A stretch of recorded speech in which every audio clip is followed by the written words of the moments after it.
மகர ராசி நேயர்களுக்கு இந்த குரு அதிசார பயிற்சி அப்படிங்கிறது எப்படி இருக்க போகுது? அவங்களுடைய மனநல மாற்றம் அப்படிங்கிறது என்னவா இருக்க போகுது?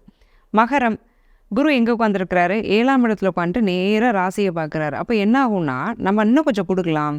கேட்டால் கொடுப்போம். பாவம், ஐயோ பாவம் இல்லைன்னு தானே நம்ம கேட்குறாங்க. கொடுப்போம் அப்படின்னு எல்லாமே கொடுத்துரும்.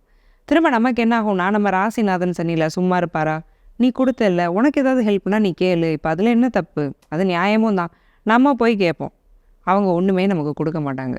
ஸோ அப்போ என்ன ஆகும்னா, ஒரு பெரிய ஒரு டிப்ரெஷனுக்கு நம்ம ஆளாகும். நம்ம கொடுத்தோம், அப்போ நம்ம வந்து ஏமாளியா? நம்மளை இவன் ஏமாத்திட்டானா? நம்ம ரொம்ப முட்டாளா? அப்படிங்கிற அளவுக்கு கூட நம்ம யோசிக்க ஆரம்பிப்போம். ஸோ அந்த மாதிரியான தாட் ப்ராசஸ்லாம் ரொம்ப அதிகமாகக்கூடிய ஒரு சமயமாக மகரத்துக்கு இந்த டைம் வந்து அமையும்.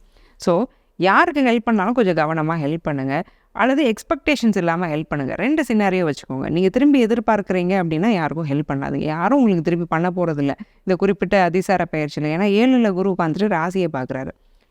கொடுத்து பிரயோஜனம் இல்லாமல் போகிறதுக்கான வாய்ப்பும் ரொம்ப அதிகமாக இருக்குது. தகுதி இல்லாத நபர்களுக்கு நீங்கள் கொடுக்கறதுக்கு, இது கொடுத்ததுக்கு நம்ம சும்மாவே இருக்கலாமேன்னு யோசிக்கிறதுக்கு, அது நீங்கள் பேசக்கூடிய அறிவாக இருக்கலாம், நீங்கள் கொடுக்கக்கூடிய பணமாக இருக்கும். எல்லாருமே கொடுக்குறதுனா அறிவுன்னு பணம்னு நினச்சிக்கிறாங்க.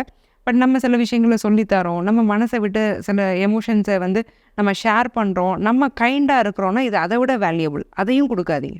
கொஞ்சம் ரிசர்வ்டாக கன்சர்வேட்டிவாக இருந்துக்கிறதுங்கிறது நல்லது.